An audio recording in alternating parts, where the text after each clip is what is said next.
Зуд в носу и постоянное чихание, без сомнения, раздражают. Это утомляет и может по-настоящему действовать на нервы, если никак не проходит, и вы продолжаете чихать снова и снова.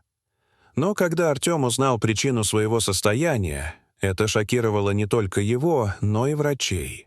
Чихание стало для Артема обычным явлением.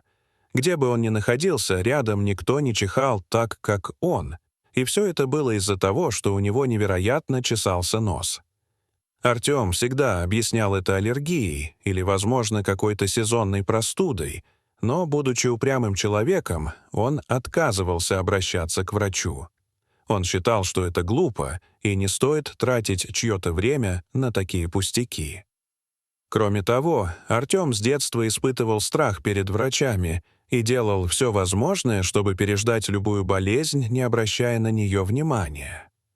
Но зуд и чихание не прекращались. Чем хуже становилось, тем больше Артем старался это игнорировать.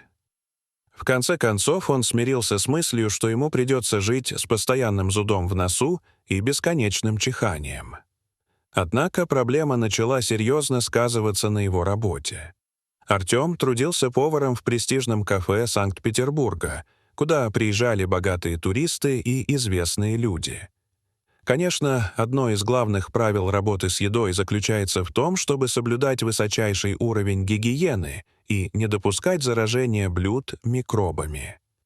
К сожалению, при таком состоянии риск попадания бактерий в еду был слишком высоким. Долгое время Артем пытался скрывать свои страдания, но вскоре это стало слишком очевидным. «У нас не было другого выхода, кроме как отправить его домой», — говорил владелец кафе. «Мы не могли позволить себе держать на кухне человека, который потенциально ставит под угрозу здоровье клиентов. Мы посоветовали ему записаться на прием к врачу и пройти тщательное обследование, прежде чем возвращаться на работу». Настал день визита к врачу, и Артем, до смешного нервничающий, пришел в городскую клинику. Пока он сидел в зале ожидания, его мысли проносились с огромной скоростью. Что с ним? Почему у него так чешется нос? Почему никто другой не чихает так, как он? Наконец его вызвали. Артем, нервно улыбаясь, сел напротив доктора и объяснил всю ситуацию. К счастью, врач оказался доброжелательным человеком и постарался максимально его успокоить. Он предложил осмотреть нос и проверить, есть ли какие-то проблемы. Используя специальный инструмент, доктор исследовал носовые проходы. «Я не вижу явных признаков воспаления или чего-то подобного», — сказал врач. «Обычно можно ожидать обнаружить какой-нибудь посторонний предмет, который раздражает слизистую и вызывает зуд. Но здесь все выглядит нормально». Доктор предположил, что это может быть либо сильный аллергический ринит, либо реакция на загрязненный воздух. Он выписал Артему сильнодействующее антигистаминное средство и отправил домой, сказав, что если улучшений не будет, нужно прийти через неделю.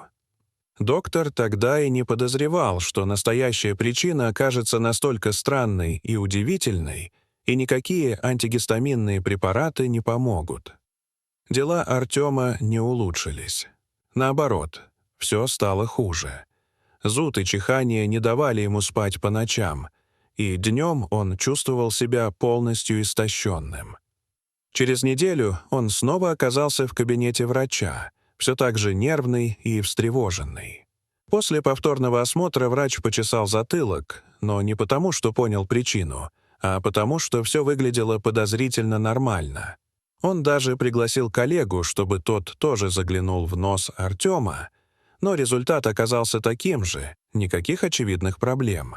Тогда было принято решение провести более детальное исследование. Поскольку визуально ничего обнаружить не удалось, врачи назначили компьютерную томографию носовых проходов. Компьютерная томография — это сложный метод, позволяющий получить детальное изображение внутренних органов. Если бы там было что-то необычное, сканирование это показало бы. Артем лег на кушетку его поместили внутрь большого трубчатого аппарата, и процесс начался. Нужно было лежать неподвижно, никакой боли он не чувствовал. По мере того, как снимки начали появляться на экране, лицо врача становилось все более и более пораженным. Его глаза расширялись от удивления. Сердце Артема билось все быстрее, а живот скрутило от тревоги. Что же такое увидел врач, что его реакция была такой сильной? Когда обследование завершилось, заметно взволнованный доктор отправил Артема домой, пообещав, что результаты будут готовы через несколько дней. Артем ушел все таким же раздраженным и чихающим, как всегда. Ему оставалось лишь ждать звонка. «Я никак не мог забыть выражение лица врача», — вспоминал Артем. Его взгляд не предвещал ничего хорошего, и это сводило меня с ума. Ожидание всегда самое трудное. Но, на удивление, результаты были готовы уже на следующий день. Артема пригласили в клинику, и через час он сидел напротив врача. На лице доктора читалась озабоченность и недоумение. Он глубоко вздохнул и сообщил невероятную новость. У Артема в носовом проходе рос зуб. По мере того, как зуб продвигался, он раздражал слизистую и щекотал мелкие волоски внутри носа, вызывая постоянный зуд и чихание. Расположен он был настолько глубоко, что обычный осмотр не позволял его заметить. Более того, зуб рос вверх, в сторону черепа, а не вниз, как все остальные. Подобные случаи крайне редки, но все же встречаются. К счастью, у врачей было решение — хирургическим путем аккуратно удалить зуб. Это было относительно простое вмешательство, но именно оно могло навсегда изменить жизнь Артема. Он согласился без колебаний. Уже на следующий день операцию провели. Хирурги удалили зуб и его корень, общая длина которых составляла 13 миллиметров.